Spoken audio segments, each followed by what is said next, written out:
And now we're live.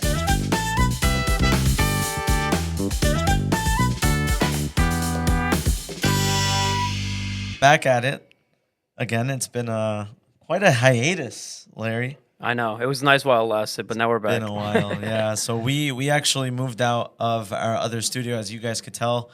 Brand new set, all new design, and we're back at it. We're gonna hit the ground running. And speaking of hitting the ground running, today we've got Mike Fish Weicker. Fishweiker. Got it. I knew I would. It's a very interesting last name, Fishweiker. Does that mean anything? Or It's a great question, and the best part of the name is that as hard as it is, nobody ever forgets it. So Definitely I can unique. meet someone at a trade show and not run into them until 4 years later, and they're like, "Yes, I remember you."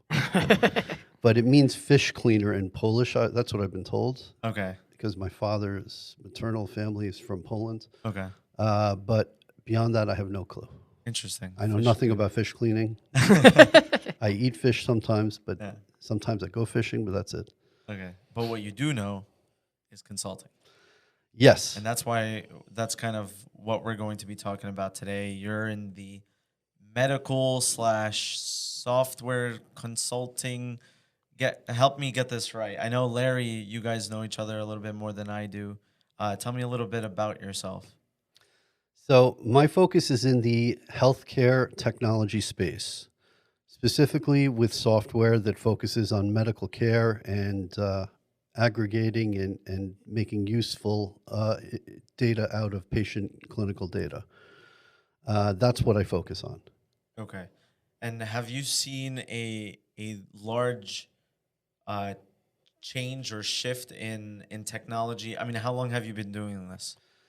So I started about 19 years ago. Okay. I would actually work full time and go to college twice a week at night. I went to a specific night program that was meant for people that work full time so that I can get my bachelor's degree while working at Microwise Technology. If only something like that existed nowadays where people can go to school at night.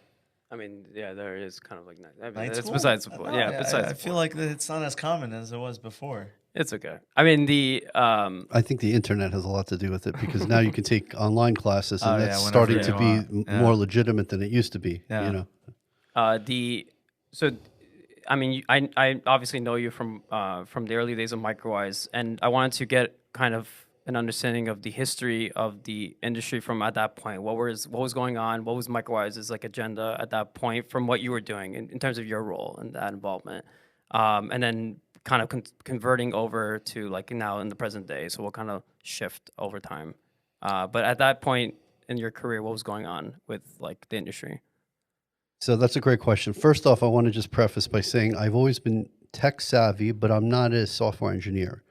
You know, I was, in fact, it started when I was in elementary school. I had such bad handwriting, the teacher said to my parents, you should get him a laptop to take notes, which was unprecedented at the time. Nobody ever thought of doing something like that, but they did. They got me, I think it was an, forget what brand, maybe Acer or something. The point is I took it apart, put it back together, learned everything about Windows 3.1, and that's really where my love for software and computers began.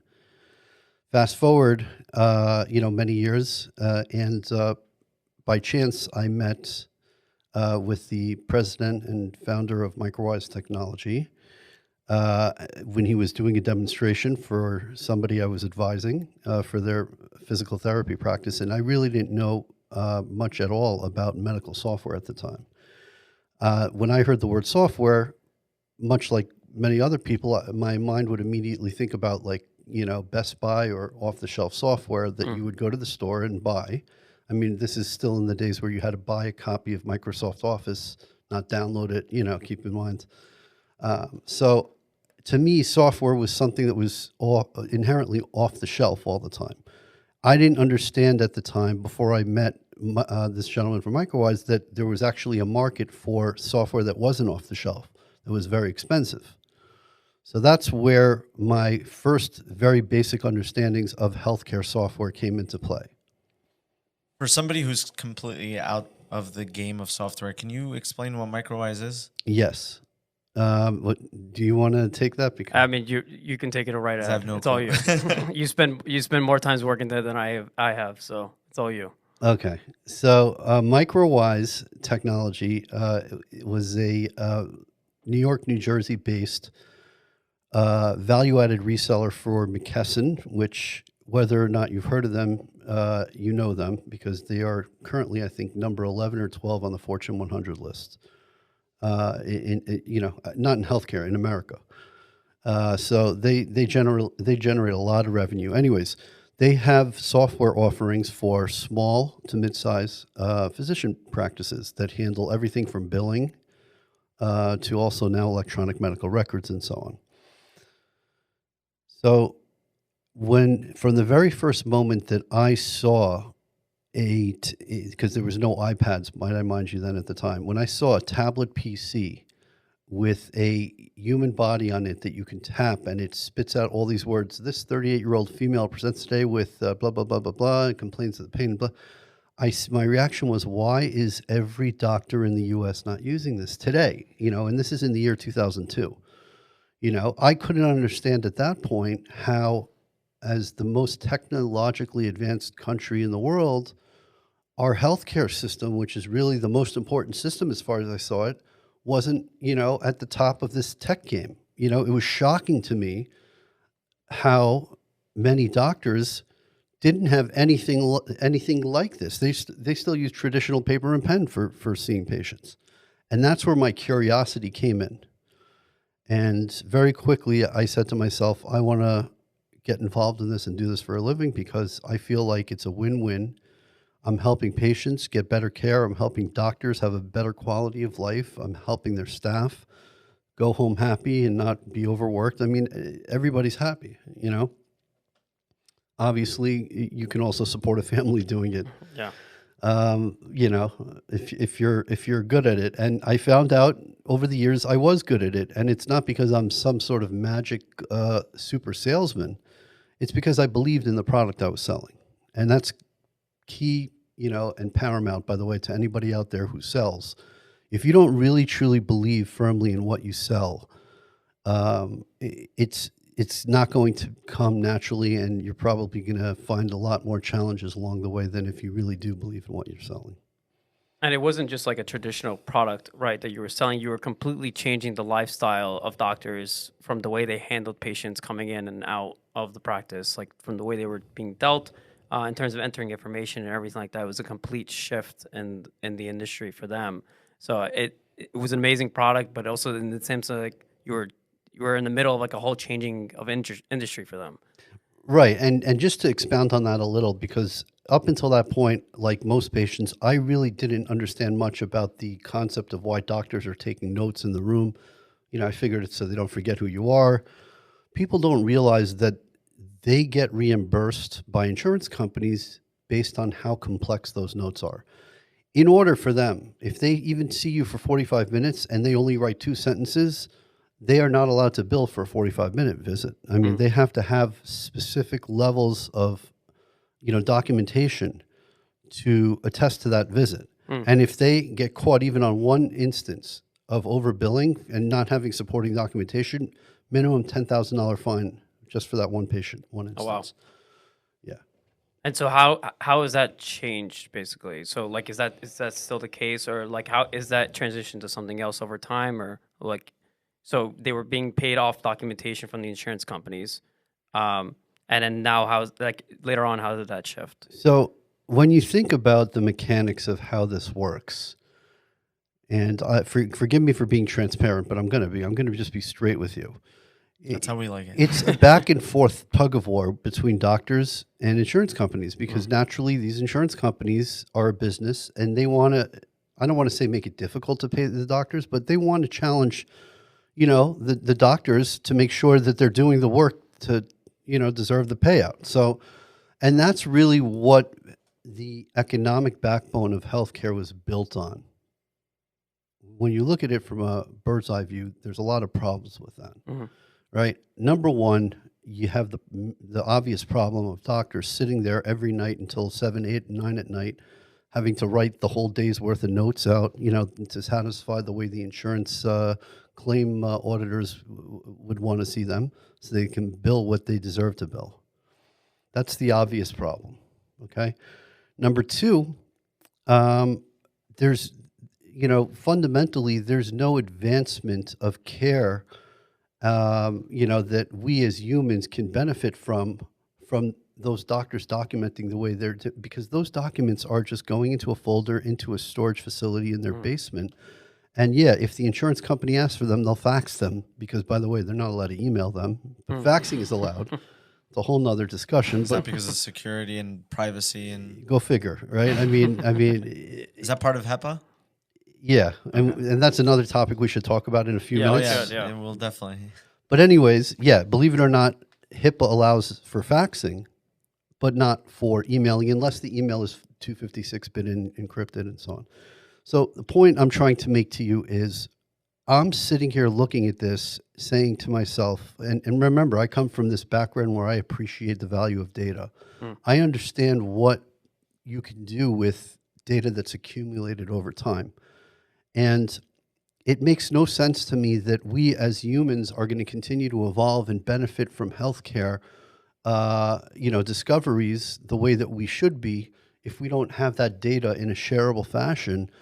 Not I'm saying publicly, but I'm saying so that the greater medical community as a whole can run experiments with that data, can do things with it.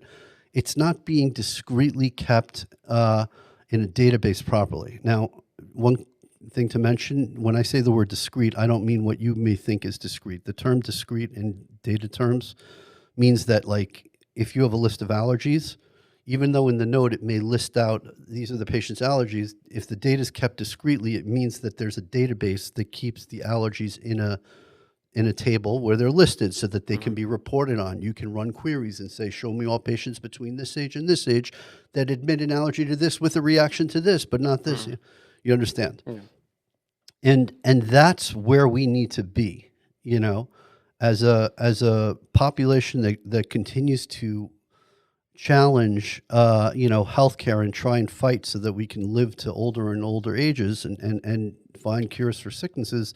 The only way we can logically do that is by appreciating and collecting that data. So I'll leave it at that.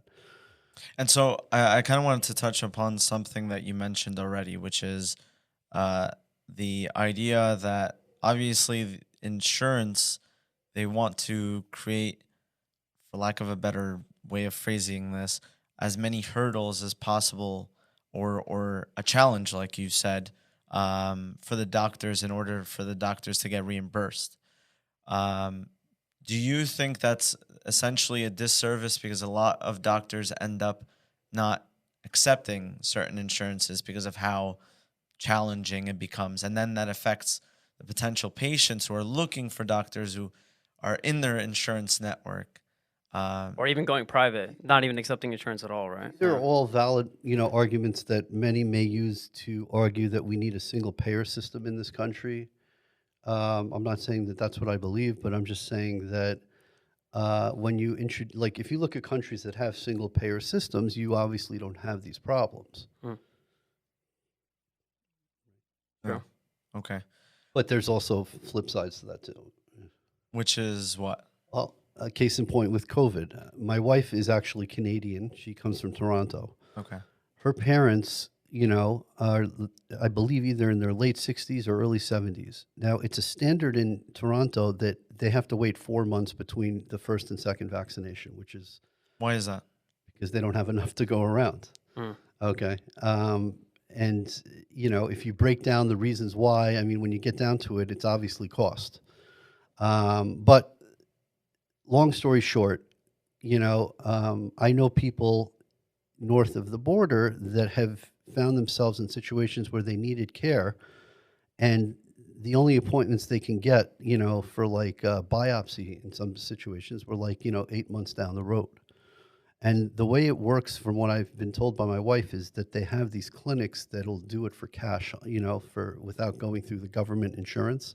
So if you have the money, you can pay and get, healthcare quicker. So I said to my wife, I mean, isn't that basically what we do here? I mean, what's the purpose of having a single payer system and socialized medicine if, you're gonna, you know what I mean? You're Yeah. defeating the whole purpose. So, but after living here, my wife completely understands the value of why we built our system from the coverage perspective the way we did. So and there goes like the benefits from that, and to Mina's point, now we have to deal with, like, now we're gonna basically talk about that relationship between the insurance companies and Right. the doctors throughout Right. this, right? You mentioned HIPAA. For those who don't know what HIPAA is, can you briefly just explain basically its function, and then we can talk about its relevancy over time in the episode. Sure. HIPAA is, as many may have heard it before, is basically a privacy act that essentially it entitles the patient to a slew of privacy that protects their medical data. Okay, and I don't mean data just like data. I mean their medical information. So when you talk to a doctor, much like if you talk to a lawyer, whatever you tell them is very confidential. In fact, if they break that confidentiality, that's not only illegal, they can, face questions and lose their license for that. But the point is, HIPAA goes several steps further, and there's a lot of, you know, it evolved over several decades. I don't know. You could probably look up and see. I forget what year it was originally instituted, but it evolved into what has become just not only inefficient but also backwards, protection of information. And let me explain what I mean by that. I said earlier how HIPAA has problems with emailing, but faxing is considered a-okay. Yeah. Why is that? Well, HIPAA was made at a time when email wasn't really a prevalent method of communication.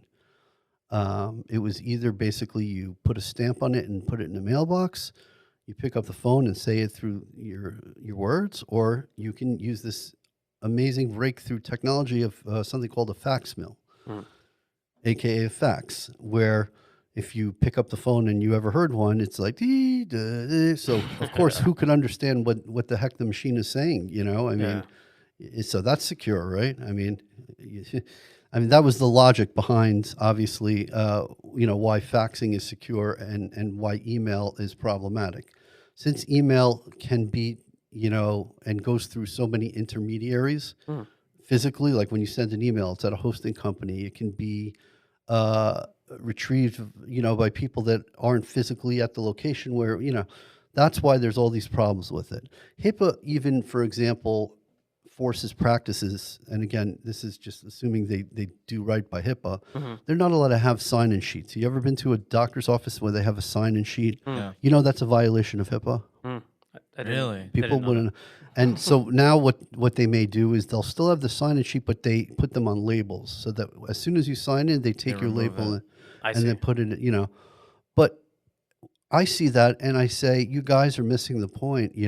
We need to just throw away paper and pen in medical offices. Yeah. We have the technology and the software to totally support the workflow of any, thriving medical practice. So why don't they? What's the hesitation? What's going on with these doctors' offices from adopting like what's currently available? Great question. And that was something I would face on a daily basis, challenges or reasons why doctors wouldn't feel like they're ready to take the leap. A lot of it, in many cases, had to do with money. But with President Barack Obama's administration came, several incentives to digitize medical data.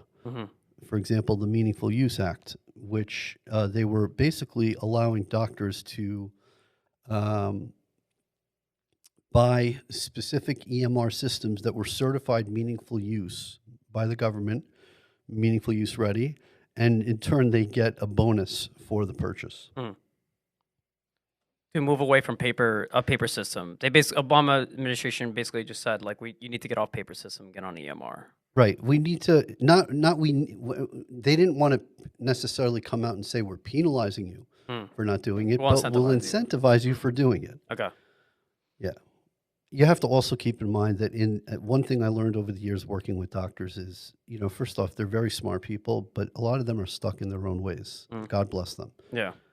And I can tell you stories that would amaze you, but Is it generational, or is it like do you not see these issues anymore? And like, for example, our generations like I'll coming tell you a into quick story doctors? because I told this to somebody yesterday. I did a demo once for MicroWise for a podiatrist. Okay.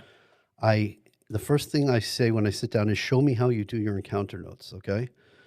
I swear to you, and I'm not exaggerating, this guy, it looked like he was creating a ransom note, out of a movie. He cuts sentences out and glues them together with a glue stick and forms a note by taking sentences. He's got it's like an art project.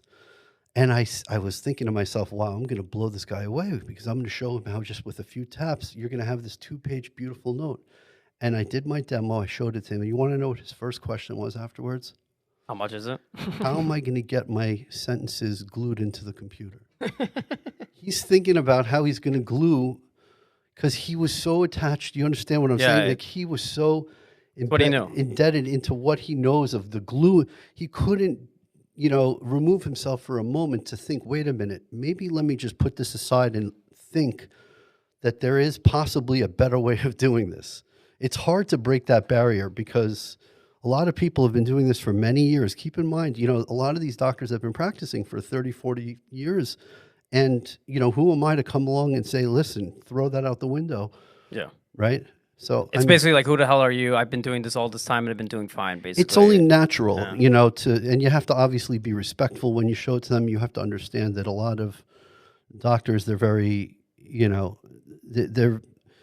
they don't like people coming in and doing things that in any way can make it even perceived that it's helping or pushing them to make decisions that they don't want to make. Like, I don't want a computer telling me what patients are at risk of something. I know what patients are at risk. You know what I mean? See. Okay. And I do you don't think know it's because it's a risk factor because of all the effort that has gone to that point of their career that they're responsible. Exactly. They don't want to feel like they're being replaced or that there's somebody watching them or looking at them and saying that, hey, maybe you're not as good as you think you are. And that's, of course, not the intention here. Yeah. Just to be very clear. But it's just natural that people tend to think that way. For example, when I would do a demo, a lot of staff, if they're in the room, they think to themselves, wait a minute, this software may make my job obsolete. I shouldn't be for this.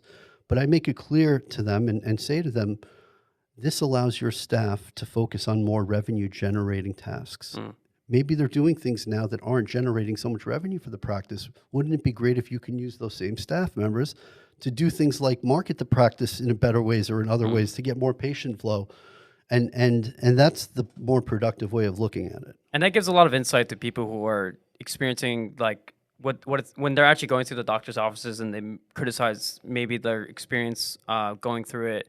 And this conversation gives them that insight of like basically what it's blocking them essentially from advancing that experience. And you've already mentioned like there's many hurdles of that. I want to get to, you were talking about how they were getting paid based off the documentation in the early times. Now, you and I and Mina were talking about fee for service. And how is that? So you were saying that they weren't getting charged for how long you were at the doctor's office for. So then was fee for service the next step from that documentation payment? So they do get paid based on how long. Basically, there's different codes that procedure codes they're called.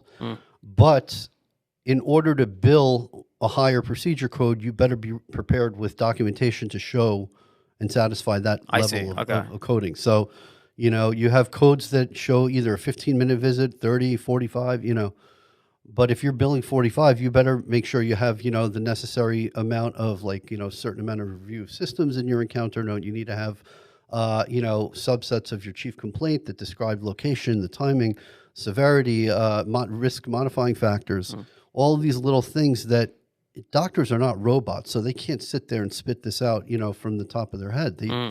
But what if, hypothetically, work with me here, if I gave you a piece of technology, a piece of software that starts out your encounter note as complete as it can possibly be for every type of abdominal pain patient, let's say that's why they're here. And all you have to do is change what's different about this patient. Logically, I mean, you're working backwards, but it's the smarter way to work because now I have a full note.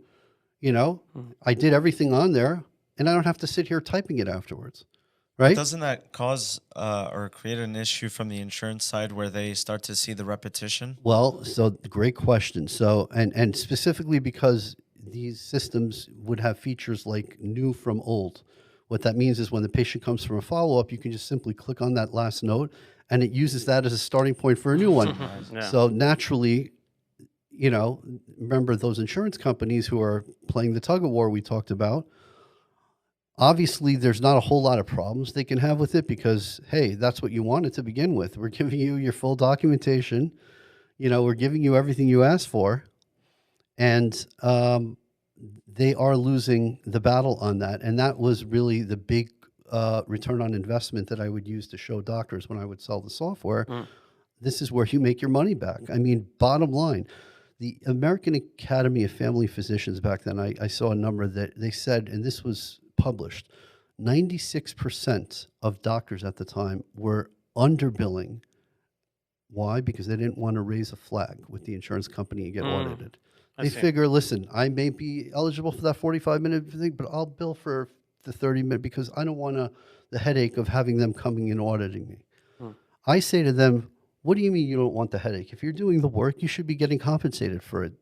You know, that's crazy. And if it's just because you're scared that you missed something in your handwriting notes, we're all human. I understand that's a reason to be scared, but use the software or this technology that protects you essentially. There was one cardiologist that comes to mind. We were going back and forth with this guy and for years. Finally, he called me up one day. He said, I'm embarrassed to tell you this. I got audited yesterday and over $100,000 in penalties. Wow. And the next day I was in his office doing the implementation. You know, and you know, and those situations, I mean, obviously, I mean, I'm happy that ultimately they came to their senses, but insurance companies are realizing that you know, these EMR systems are very efficient, and they have to do things, you know, differently, I guess, from the way they've done over the last, you know, 40, 50 years. So the doctor, okay, so the clinic fills out these notes. They're trying to get reimbursed by the insurance company. Now, out of curiosity, is a person reviewing these notes from the insurance side, or is this also computerized? So what happens is the insurance companies are allowed to audit the doctor's notes. They don't review every note, but if they do an audit, then they do review every note. So naturally, they have their own systems in place on their end that probably raise flags based on what situations they need to audit people. But I've heard stories where an auditor comes in and they're using, you know, something from MicroWise that we sold them, and they said, "Oh, forget it, my job is done here." They realize they're not going to win because you can't find fault in, you know, that's really what these auditors look for are instances where they may have been, you know, overbilled and don't have the necessary documentation to support it. That's really, you know, what they look for. So Larry and I were kind of talking about exactly what we wanted to bring up to you and extrapolate from you, and so we were talking about the you know, doctors getting reimbursed based on the time that they spend with a patient. Now apparently there's this new transitioning process of payment that Larry Value-based mentioned, reimbursement, right? So value based, which when he kind of summarized it by saying uh, doctors getting paid based on improvement or change in the patient, kind of sounds appealing. Very, right. And it started uh, actually back when I was still at MicroWise with a little experiment that I believe it was Medicare they ran called PQRI.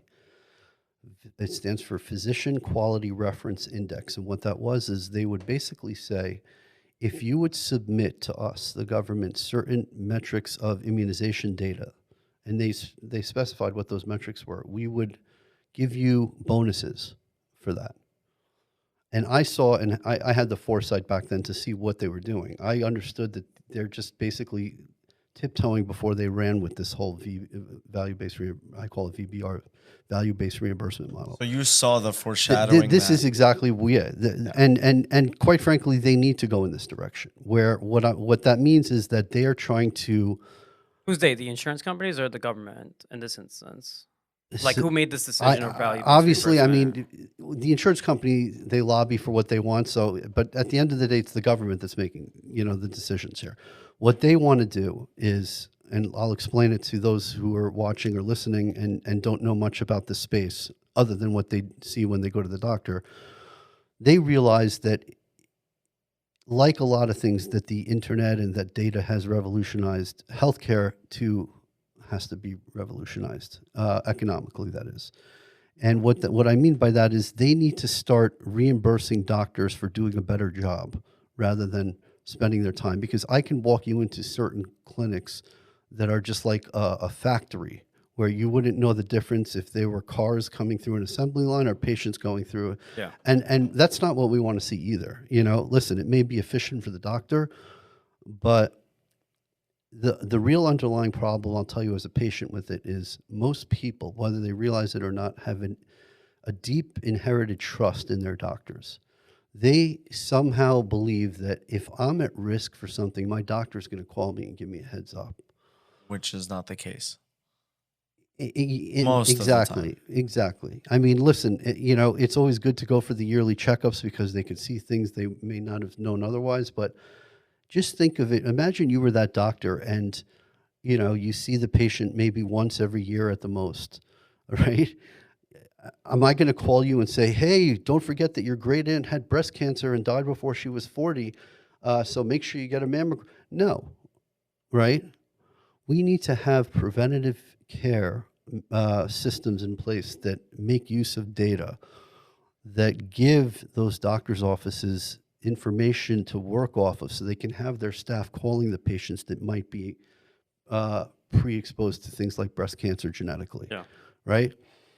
And that's a whole another topic, but it's called, preventative care or and all of the EMR systems back then and today have ways of accomplishing that, where they basically have these algorithms written in them so that they can show you patients that might need to, be reminded they should be coming in. And I want to get to that literally after this week, since I want to close that part of the conversation. You were saying the insurances were lobbying for the value base because you were kind of hinting at it earlier, is that the insurance companies, if documented well from the doctor's end, they were pretty much always getting their money, essentially, if things were done right through the software.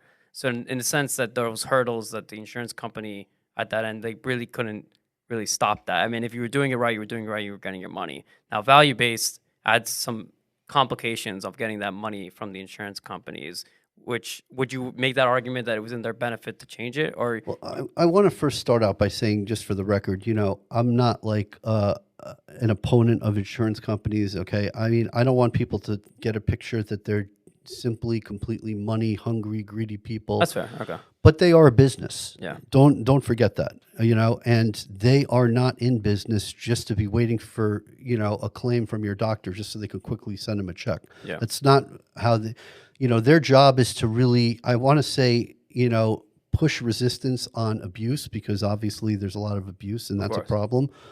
But also, in a way, they are interested in you being healthy because they don't make money if you're not healthy. They lose money when you're not healthy. Because a doctor could just be documenting every visit but show no progression whatsoever to the patient, and then just keep getting money from the insurance company. And they'll be like, why am I even paying this doctor all this this many times? And when you look at things from the insurance company's perspective, they have that to look at. They also have the idea of, hey, here's a patient that if he or she gets, the right treatment over the years, even if they may have diabetes or other underlying conditions, we won't have to spend as much money caring for them as if, this other way of doing business played out. If we put incentives in place for the doctor to, be more present and to be more reminding of them to do what they need to do to take care of themselves, in the end, they'll save money. And it's the truth. They will, insurance companies. It's almost like a reallocation of money if you look at it, because obviously they're very smart and they're not looking to spend more money. But what they are looking to do is incentivize doctors that keep patients healthy. Why? Because patients come out better, doctors come out better, and obviously they come out better because patients, that are healthy don't need so much insurance, Yeah. And so payouts. that now becomes like a data problem to solve because they need the data to prove that the patient is getting better. Now, when did Precisely. this come into play, the system of value-based reimbursement? How long? Precisely. So That's from Obama's administration, or when did it exactly come in? it's been slowly coming into play for quite some time. Okay. Yeah. So I was with that company we talked about, Microwise, until about 2008. I know that in my last year, or last 2 years, I think, was when they started with that PQRI initiative we were talking about. From there, it progressed. And I think by 2010, 2011, they really hit the gas on offering incentives to doctors to go digital, like big incentives. And that was actually a dynamic shift in the EMR market. There was hundreds of EMR companies, and there was a major consolidation that occurred. Companies, 8 other companies, they bought them out. Other companies couldn't afford to stay in business because they couldn't keep up with the requirements that this government meaningful use initiative put forward. Long story short, as your father once taught me, the big fish always end up eating the little fish. Yeah. And there's this cycle that repeats. And that's what happened then. And so now we're at the data. Now we're at the data issue. Now, my father's business, when you even when you were there at the time, you primarily worked with private doctors who are not part of private, meaning just like they're not part of the hospital, and they're pretty much just on their own, running their own business. Now, they were making their money from fee for service. Now, value based comes in. Now, what did they need, and what's the struggles? Basically, now we're going to basically extract this whole like value based from impacting them, because it seems like it's more impactful to a private individual than it is towards a hospital who may have more of a means to handle this issue. Meaning it's more of a challenge. Yeah, exactly. Right. And to be honest with you, when I left Microwise and moved to a different aspect in the healthcare IT space, I started focusing on dealing less directly with practices and more directly with software companies, because that's really where a lot of things happened. Number one, software as a service really took off. The cloud concept of having a cloud out there, it didn't exist when I started at Microwise, but by the time I left, it revolutionized the industry. And I could tell you how different the industry was over those 8 years. I mean, in a whole podcast by itself, For sure. When I started there, it was normal to go into a doctor's office and walk out with a proposal with everything from a server down to workstations. You need laptops. You need, client server software installed. By the time I left, everything was cloud-based. Everything was subscription, pay monthly license, and that really rocked the world for a lot of these software companies. Which comes into importance with like preventative care, because now it's a consolidation of a lot of data, right? So like now, how are these doctors getting this data? Like, what's that problem, and how are they solving that problem of getting the data? That's exactly where I was headed. I wanted to say that I went to another company after Microwise that deals specifically with the interoperability of that data, or the plumbing of that data. So, because that's a natural question, is what happens when mission accomplished? We have all these practices digital. How do I get my doctor over here to send my digital data to my cardiologist over there?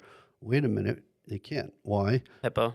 No, because they're using two different EMR systems. Oh, that's yeah. And that was a big problem with the way this whole EMR system concept was introduced into the healthcare space. Was EMR companies were smart and realized we don't want to make it easy for doctors to communicate off of our system.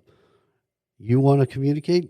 Buy licenses or buy our software and communicate on our platform. It's like the Apple ecosystem. It's like they all use that same ecosystem. And imagine if you had that mentality, but you had like a dozen or even 5 dozen Apples, like companies that were operating at that level. That's what was happening. And that's a problem. especially from the government's perspective, because they're thinking we're throwing all this money at this meaningful use problem. But The data's still not shared. right, so what happened is they came out with another round of meaningful use 2 requirements. So even if you pass meaningful use round 1, now a few years later they said, here's meaningful use 2 you have to pass in order for doctors to get the money. One of the requirements was you have to be able to exchange data between systems. Now, some people may have heard the term HL7. You could briefly just explain, yeah. HL7 was formed by the ASTM. It's basically a intermediary language, if you will, that was built to facilitate things like lab results digitally. Now, HL7 is not efficient for the transmission of a full patient record. So the industry realized at that time, hey, we need to have something new to be able to do that. And I was actually, believe it or not, on the committee that formed what was called CCD or CCR/CCD, Continuity Care Records, Continuity Care Documents, where it was basically a ramped up version of HL7, where you can really go to any EMR and do a full proper export of all your data so that it can be properly imported into another system. Gotcha. Okay, most doctors, believe it or not, don't realize if I want to switch systems, all I need to do is buy the new one, right? And all my data will just be there. They don't realize that there's The Apple ecosystem, and they can't An really export move their Right. data. process. Exactly. Why? Because they're used to things like, oh, I use Peachtree for accounting, and now I switch to QuickBooks. When I install QuickBooks, it just converts everything. So, I mean, hey, it must be that simple, but it's not. And that's where in 2011, I am proud to say I was actually one of the first people. The company I was with at the time was one of the first companies to really hit the market with full-scale EHR data migration services, because there were a lot of doctors that either were using an EMR system that was not meaningful use certified, and they needed to switch systems because they're getting money to switch. But how are they going to get all this data that they put in there for years and years? They need a company to, make sure it's not only taken out, but that it's put in the new system the right way. Think about it for a second. You don't want like 95 PDF files on a patient just so you can dig through them to see, hey, they're allergic to penicillin. You want to know when you open their record, allergic to penicillin, problem, flag. Yeah. The only way to do that is to keep that data discrete, as I was saying before. And that's so now that's converting from a system to system. Now what's going on with because I know there's systems like this around, and I'm just trying to get this extrapolated. If I'm in physical therapy and I want to know what's all the information that when you went to your radiologist, now that communication, what's going on with that? So the first step of it was to really make the data exchangeable by making that CCR/CCD format. Second, the government, I told you, they added that to the requirements of meaningful use. And, just to put this in perspective, some of the companies out there that were given that meaningful use certification, Series 2, they put that functionality in their system to export all of the patient records as a CCD. And as soon as they got the certification, they took it right out. Oh, wow. I mean, that's how shady in some cases. It's unfortunate, but this is what you're dealing with. And that's why if you're familiar with the healthcare IT space, you'll know there's all these different organizations that say that they're pro the proper interoperability and democratization of healthcare data. These are the fancy words they use. But the fundamental problem is that these EMR companies, at the core, they're businesses, and they don't want to lose customers. Yeah. And I've seen them. They basically hold doctors hostage. But why are they losing business if the doctor's already using their EMR, and then they want to be able to, a doctor wants to be aware of information from a patient that was using another doctor? Is it because they weren't also in that doctor's system? In those situations, you're right. They're not, but it's what happens if that doctor wants to switch systems. I don't want to make it easy for them to switch. Mm-hmm. That's the thinking that has really put a stumbling block in the growth here. Yeah. Now we're at a point in the year 2021 where we've kind of really surpassed and gotten over that hurdle. There's been a lot of advancements in the last few years. Something called FIRE, FHIR, which is basically a new version of HL7 was introduced that can really facilitate the broad the broad sharing of patient clinical data, like, in a health system environment, which is, a pretty large environment. Health systems generally own many hospitals. Yeah. So we're at that level. So I want people listening to feel like we're confident and we're not like, we're not in a position where we're stuck. But I'm just explaining a lot of the Yeah. hurdles along the way that companies saw with the growth in this field and why it was so Like why it frustrating. took this long, basically. Why it took this long, and why, if I could go back 20 years and say to myself, why isn't every doctor using this as a standard? It's this mentality that I've been talking about all this time that gets in the way with the ideal utopian way of the right way of handling data. But thankfully, thank God, we've evolved into a situation where patients are in control in the sense that they're able to see whatever doctor they believe they'll get the best care from. Things like telemedicine has evolved, and that's a whole nother topic. But all these things are moving in the right direction. I'll say that. Now, sorry, go ahead. No, I was going to. I'm kind of curious. So there's a ton of data, and we're not strangers to data getting into the wrong hands. And so let's say in a hypothetical situation where these systems are integrated and doctors are inputting all this data, and data is being used for research and innovation and advancement of medicine. Now there's obviously, the other side of it, which the conspiracy theorists would start babbling about data being stolen or breached or being used by larger corporations for whatever other reasons. Is this a topic in mind, and is there anything being done to keep that data safe and secure and out of the hands of wrong people? Is there government intervention? Is there any regulation? It is absolutely a topic that must always be in mind and is paramount as far as I'm concerned, because we can never lose sight of the patient's right to and the clinic's responsibility to privacy for that patient. Patients should feel comfortable disclosing information at their doctor, that they should not have to think twice, this will get in the wrong hands. And the way that data traditionally gets used for scientific use is there's a process called de-identification, where they take out specific identifiers, the patient's name, social security number, but they do leave things in, like the age, they leave in their income, their socioeconomic situation, where they live, what the general income level is in their community, things like that, because all those things at the end of the day can play into their experiments to see how their care can be improved. And Yeah. that's the preventative care Yes. that you were talking about, and the algorithms to basically help the doctor understand that, hey, like the statistics of this patient from what they have could lead to this. You should probably do X, Y, Z, whatever. When I was talking about it earlier, I was really thinking on like a baby step level to where we're at today. Where we're at today is we've really hit that forefront and that crossing level of artificial intelligence, which is a great thing. I mean, just the words AI, it sends shivers down my spine, because it's a huge responsibility. Yeah. Our generation is at a massive fork in the road in the broad history of humankind. I mean, when you look at our history as we evolved from however you believe we ended up here as people, whether we came from monkeys, whether there was a big bang, whatever it was, a lot of stuff happened for us to get here.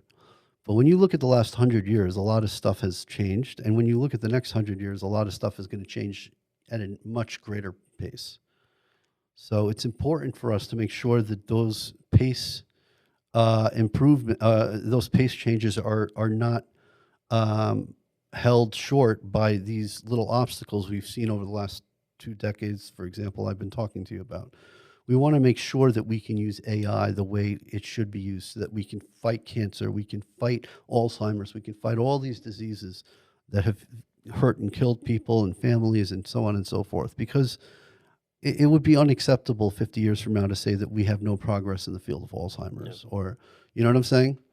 Is AI playing a a role right now in medicine? It's starting to, but the natural point for AI to be able to do anything is it needs data.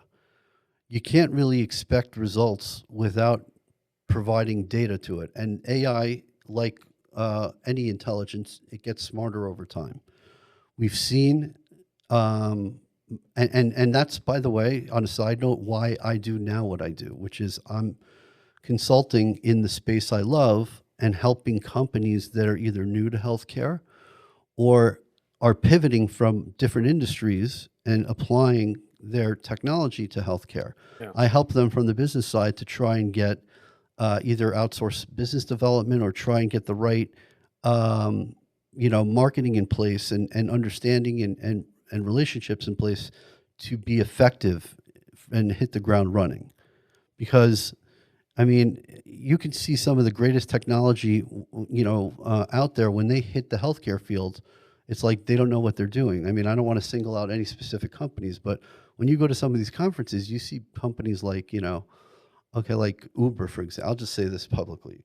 I saw Uber at HIMSS 2 years ago, and I was so thrilled to see they're getting into healthcare. Yeah. When I went to them and I said, "Why are you guys here?" They said, "We don't know. We're here because Lyft is here. You see, they have a booth." And it's the truth. But that's what happens, and I get it. And so they have to always be, at competing Neck at to that neck, level. yeah. Right. And that's great, because honestly, that's how we make progress and move With forward. competition. Right. And Yeah. Uber, to be honest with you, I don't want to, if they're watching, they've done a lot of great things. Like they were experimenting with, setting up rides for patients that can't drive after procedures, Yeah. great, very, intuitive stuff. The point I'm trying to make, though, is companies, they tend to jump into spaces like telemedicine or other areas in healthcare, like, especially now that, data's really being used to fuel AI systems. Companies are really trying to find, sweet spots in healthcare, and I help them do that. That's what I do. Are doctors' offices equipped enough to gather the data to not only, I mean, we were talking about value-based reimbursement, to not only get their money from the insurance companies to show that the patient is improving, but to even find the value towards these algorithms to make sure they're aligned with, basically, it's like a cross-check, right? Like, this is the data I was able to extract from the patient. Now I want to cross-check it with the system to see what the system recommends, basically, or like what's the history of this kind of condition. Yes. So let me answer that by prefacing it to what have they done before this? Think about it. Have you ever gone to a doctor and seen that physician desk reference, that like 50 book series where they supposedly, look up anything they're not sure of, or they go, you know what I mean? Imagine being a doctor and really having to do that. And now imagine a world where it just pops up or is a tooltip on the screen that gives you that information without even thinking about what volume it's in. It's game changing, right? And the whole point is it allows good doctors to continue being good doctors by saving time and not, doing things that waste time. So that's the end game for the small doctors, is to try and help their clinical decision making. That's really the main term that floats out there, is to enhance their clinical decision making. We don't want to make decisions for those doctors. Obviously, we respect them as the caregiver, and a computer is never going to replace the doctor's ability to care for the patient. But if it's going to help the doctor see the situation in a much broader sense than they possibly could have, because it's getting data from all over the place, why not? Yeah. Now, can you comment on, is this relative to, because from my understanding, the private doctors, a lot of them, after this value-based reimbursement came in, a lot of them seem to not get transition well enough, where they went into the hospitals. So why is that? What has been the challenges from them? That goes to the previous question aspect of were they equipped, or what was the break in that essence? Because that seems to expedite a lot of it. That's a great question. It's really been rough for a lot of private practicing doctors because they find themselves in situations where they're essentially competing with hospitals, quite frankly. That's really what it comes down to. And at the end of the day, hospitals, they know how to churn out from the business angle and make the best use of doctors' time because they're run by very smart people. Insurance companies tend to like that. Yeah. They like working with hospitals. They have negotiated rates with them. They know that there's a lot of oversight and things like that, and they can use things for their advantage. The point I'm trying to make is doctors have found themselves either fighting with these hospitals to try and stay in business, and in some cases, ultimately having to sell their business to the hospitals. This is big fish eating little fish. You're competing with a business that has all the equipment that they would need, right? The volume. Against a small fish essentially. And now when you're talking about a data, it's a matter of who has more data. The hospital will outcompete you with that. Is that essentially what it is? What's going to? That's a or? great observation you're making because the hospital is very smart and they realize that if they have the information and they have the data on the patients will be more likely to come to them for the care. Yeah.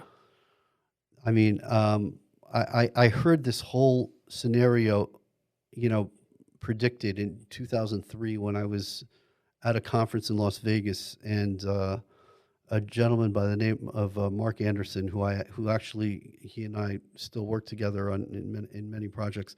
He laid this whole thing out back then, and he was so spot on, where he explained that the future of healthcare is going to be a community, and he drew a picture of a little town.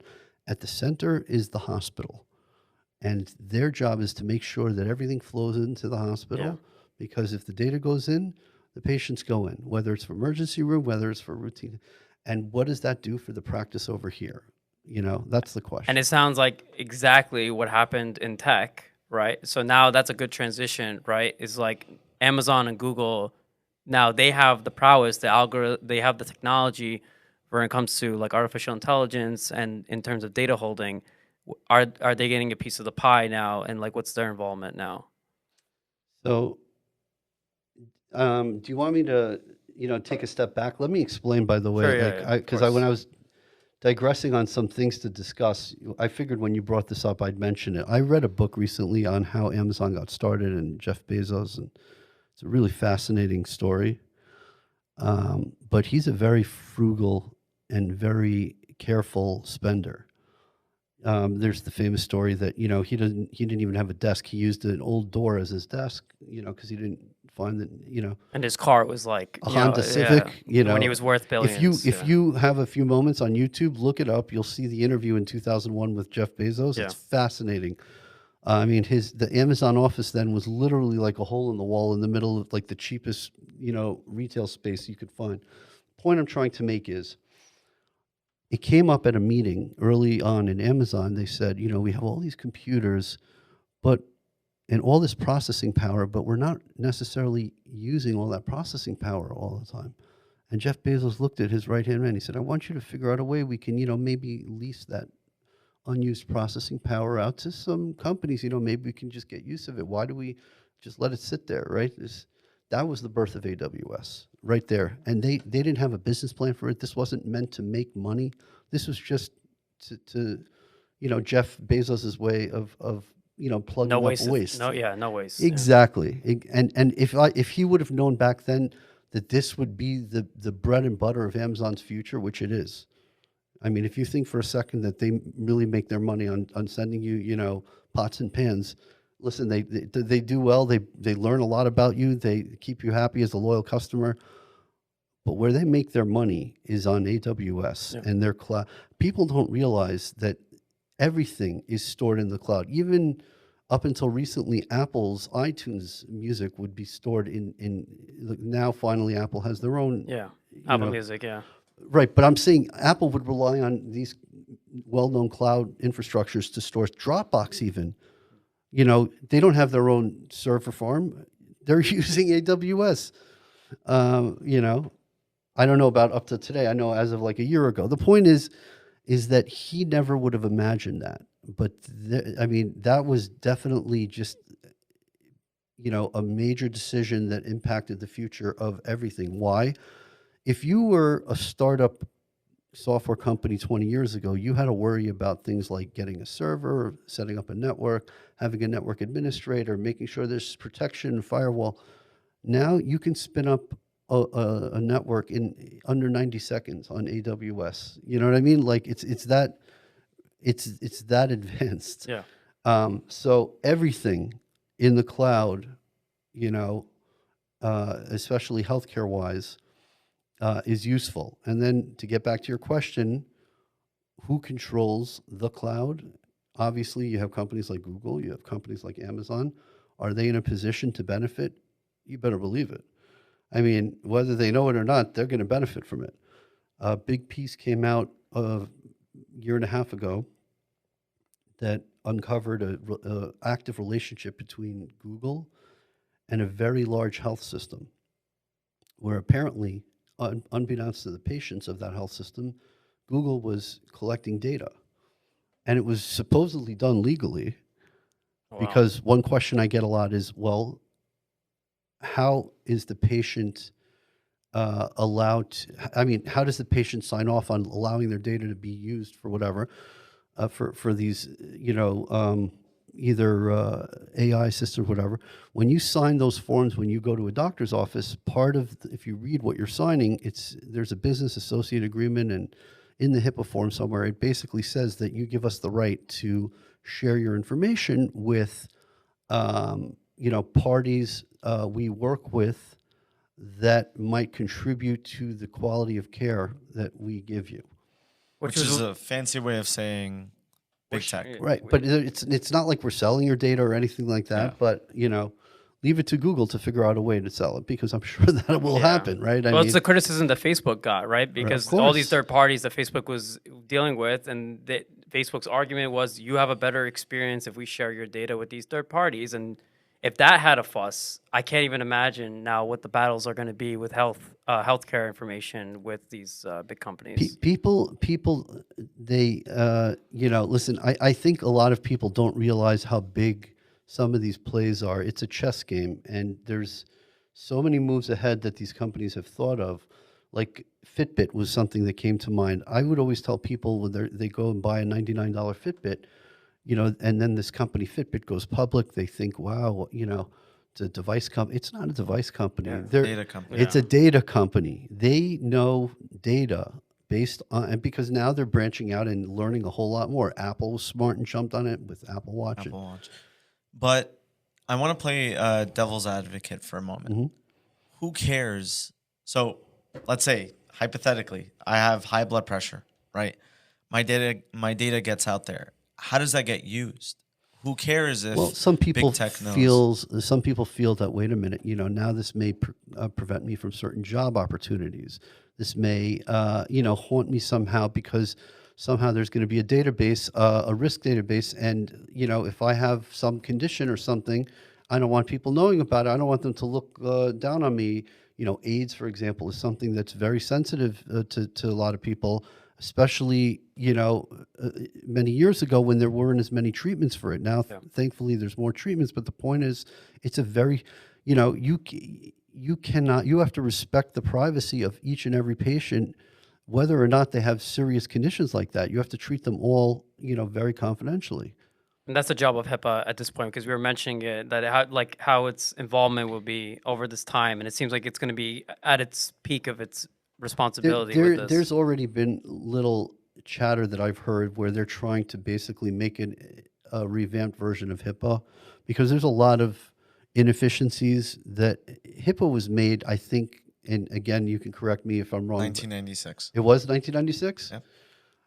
Was it created then, or I think it was maybe last revised then? I thought it was made in the 80s. Began. Okay. It was developed in 1996. Okay. All right. And it was part of the Social Security Act. Right. So, okay.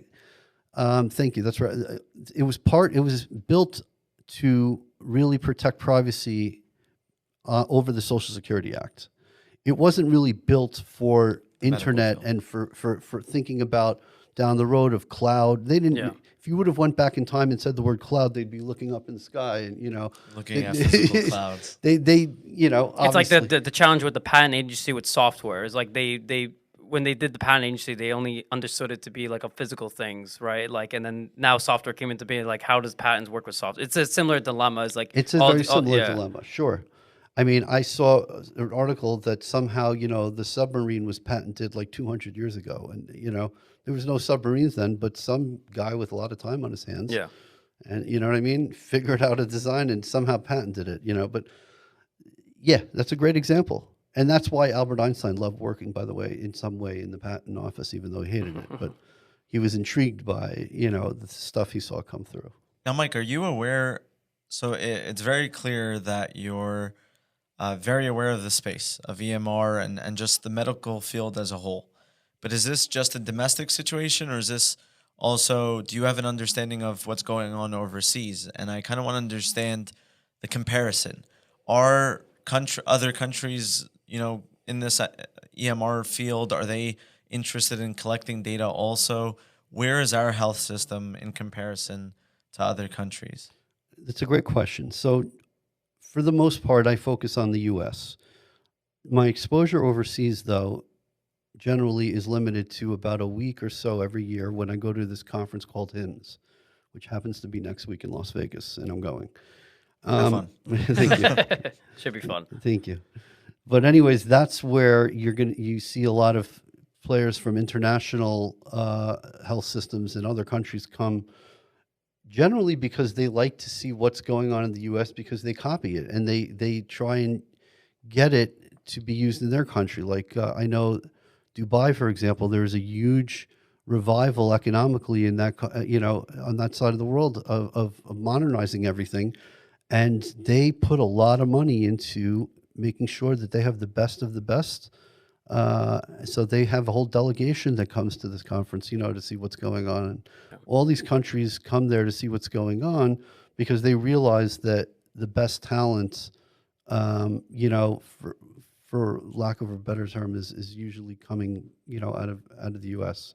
Hopefully, it continues that way. But And so from those who are listening in, they heard a lot of the history. They heard a lot about what's being figured out now when it comes to preventative care. Now, obviously we don't want to ever leave with any pessimism of like the system. Obviously, there's always a positive outlook to how things are changing, how things are going to be better for the future. Is preventative care is how you would tell someone basically like this is coming, this is going to make your all of our lives a lot better health wise. Like, what's that future positive outlook aspect to what people can look forward to? And also, what's the timeline? yeah, Is this something that's in the something very, that- very yeah. near future? Is this happening now? Is this still just a thought? So, both great questions. So, what I would tell you is just to recall back when I said that most people have this inherent trust that their doctor will call them when there's a problem. Once you get over the fact that doesn't happen, you then start to realize you're in control of your own care. Have you ever been in a situation where something's wrong, but you're putting it off because you really don't want to face it? Yeah, you're afraid of the cost, so you're afraid of facing it as many. You just don't want it to interfere with whatever it is you have going on. Now, is that the best way to handle something? Obviously not, right? So I'm not trying to say that we can't be trusted with our own care. What I'm trying to say is that we need to apply science, the science and AI benefits to helping us care for ourselves.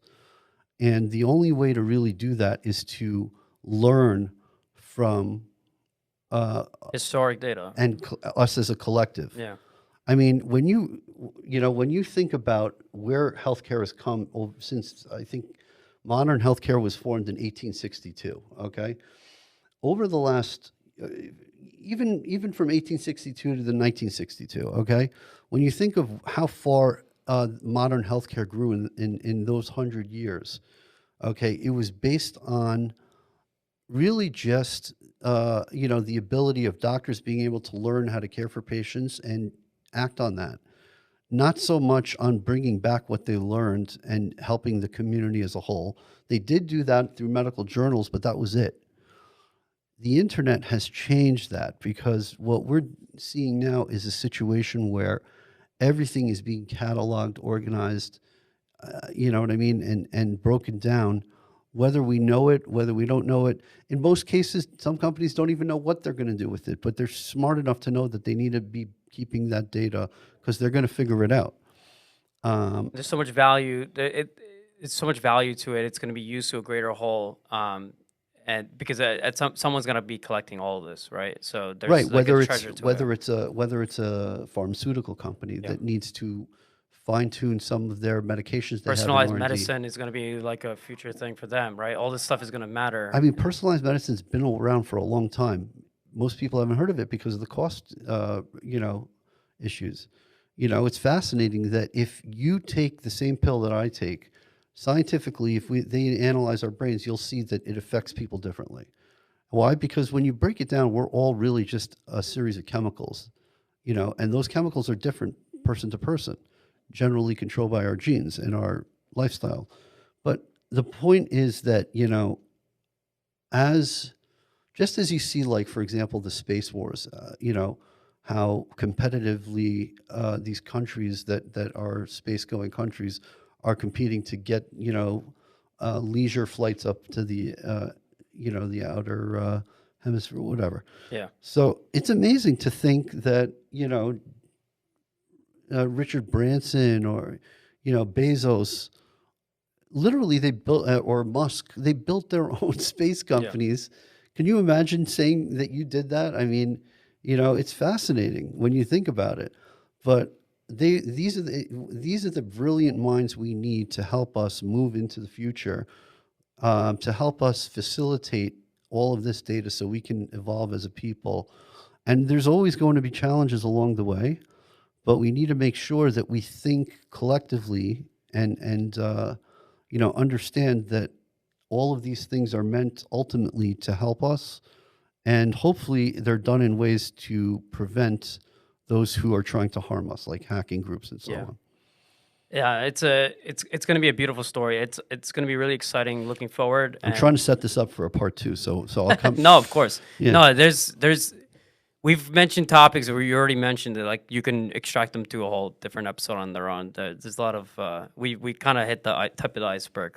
Seriously, I think there's gonna need to be a part 2. There's going to be, because I guarantee you in 6 months from now there'll probably be so much that has changed. And we need to know what's going on at that convention. So see what's changing at the. When I started my consulting company, telemedicine existed, but nobody really used it or heard of it. Why? Because insurance companies weren't paying for it. Yeah.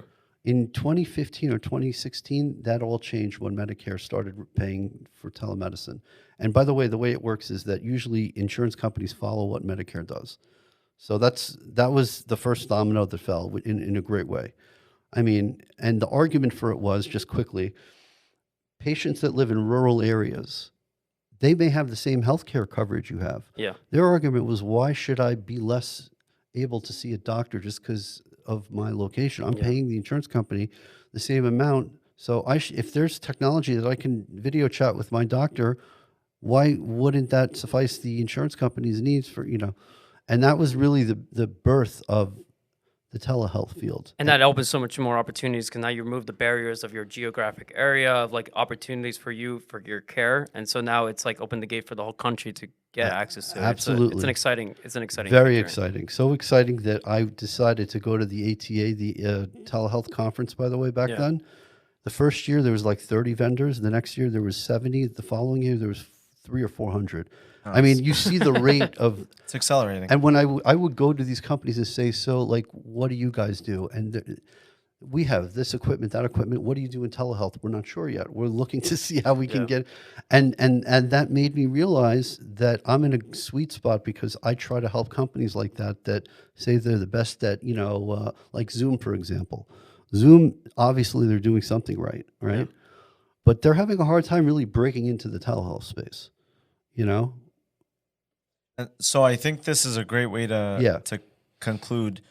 A person who is very hesitant on telemedicine and data aggregation of medical information, what do you tell them? Look at COVID. Okay, I was bullish on telehealth before COVID, and then COVID hit. Yeah. And now all of a sudden, the same people that said to me, nobody will ever use phones to see doctors, they called me up and said, wow, now I see where, just like that, you had companies overnight panicking to figure out how they're going to continue to open up and see their patients. And I know practices that are thriving and they're still closed physically, but their caregivers are all doing telemedicine appointments. And it's either you're going to be part of the train of that movement of like better care from using technology, or it seems like you're going to be really missing out on a lot of the Put benefits. it this way, the days of taking off a half a day to go to the doctor are going to end up being Diminish, yeah. limited. So if you don't get on the train, you're going to be the guy in the office who's asking for a day off so you can go to a doctor's appointment. Everyone's going to be like, what? You know, I mean, because let's face it, I mean, it's a huge annoyance to have to sit there, wait in a waiting room, you know, this and that. Obviously, if there's and companies have acted, by the way, on this. Did you know that they're huge companies? They actually have like a kiosk in their building, private, of course, because Yeah. protect privacy, where they can see a doctor in the little thing through telemedicine. That's pretty cool. I think I've seen that Yeah. actually. Can you imagine? I Yeah. mean, it's very smart, obviously, but some people may not feel as comfortable. But you want to know something? For routine visits, they keep their employees, you know, at work. They keep them happy, engaged, healthy. Yeah. Because unhealthy employees don't help them, obviously. It's in their interest, it's in the insurance company's interest and the doctor's interest to keep you healthy. So that's where I'll leave off. Where value-based reimbursement is going to rethink the way doctors make money based on being able to show that the quality of their care is actually improving the patient's life. We really appreciate you breaking down for us, and there surely will be a part 2. Michael Fishweiker from EMR Consultants, and we thank you for watching. And you know, hopefully, we're going to be pushing out more content, you know, soon enough. And you know, we'll see you on the next one. Thanks. Peace. Peace. Can't forget the peace. Awesome.